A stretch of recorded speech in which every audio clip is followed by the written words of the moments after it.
الله الرحمن الرحيم السلام عليكم ورحمة الله وبركاته وادي السلام عليكم ميل والبا joogtii kusoo dhawaada channelkayga waa walaashiin Maryam Cooking Channel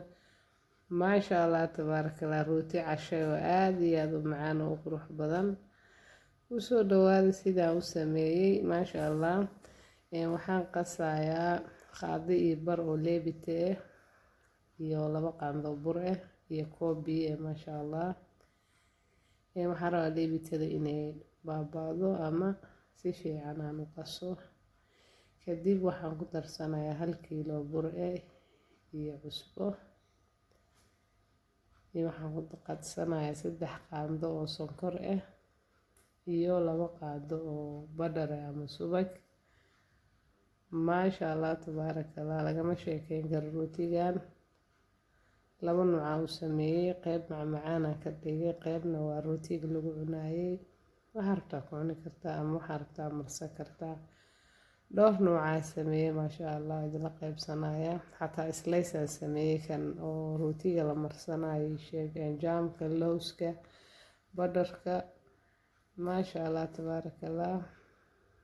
waa kana kaas macaankii waayay marka uu qamiiro ka bacdi dhaxan ka soo galiyay biyaha oo dheeraanaya walaalahayga waan salaamaya dhamaantiin meel walba joogtiin soo dhawaadaan leeyahay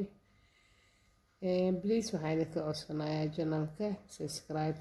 nagu qabtaado ما شاء الله waa halkeedii anaga loobina subscribe and share and like waan salaamaya dhamaantiin walaalaha kale ilaawaan rootiga waa laabaya marka waa kan oo markin oo lagu cunayo maraqa waxa rabtaa marsan kartid marka laaba kadib hadana waa duubaya caadi ma lagama sheekeyn karo ما شاء الله تبارك الله marka aan diyaariyo ka bacdi wasla arkayna soo baxo waxa qasanayaa xabad ukun iyo wax yar caan kadibna waan marinayaa diyaar waa ما شاء الله saxankii oo diyaar ah soo qaat rootiga aad u qamiiray waa kana saan u marinayaa aad iyo aad aan kaga mahadcelinayaa kusoo dhawaada channelkayga mar labaad iyo mar saddexaad please subscribe ما شاء الله qaybta macmacaanka hadana sameynaya waa la iga dalbaday ciyaalkayga iga dalbadeen ما شاء الله nooca ay jecel yihiin markasta waa inaan sameeyaa Soomaa salaam walaalahaygi ما شاء الله waxaan ku sameynaa marka aad ku fidiyo badar marinaya iyo qorfe shiidan ama cinnamon iyo wax yar oo waxaan ku darayaa macmacaan oo sameynaa si markii uu jeclaadaan ciyaalka ما شاء الله تبارك الله inta haysan Allah siiyo anagana Allah noo siyaadiyo waajjaraya marka kadib saxanka saaraya ما شاء الله laga sheekeyn karo marka aan dhameeyo ka bacdi oo wasagana soo diyaar garoobo waxaan ku darayaa caanaha oo condensed milk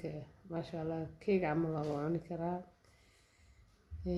ما شاء الله waa kana saan ku soo baxay kii kalene qornada hadda ka soo saaraya waa kan caadi ma aha malaga sheekeyn karo doorsha oo malaysa ma uu ka